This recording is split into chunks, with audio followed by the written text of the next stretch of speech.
Welcome to our SimpliSafe Troubleshooting Guide. Let's explore how to easily resolve common issues and ensure your home security is running smoothly.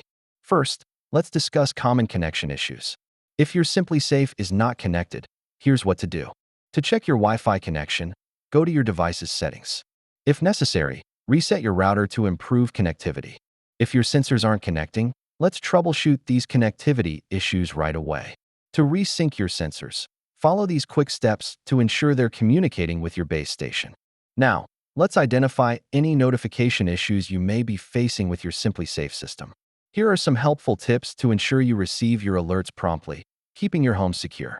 Updating your SimpliSafe system is crucial for performance. Let's walk through the update steps together. Sometimes you may need extra help. Here's when to reach out to SimpliSafe customer support. In summary, remember these key troubleshooting steps to maintain the security and functionality of your SimpliSafe system.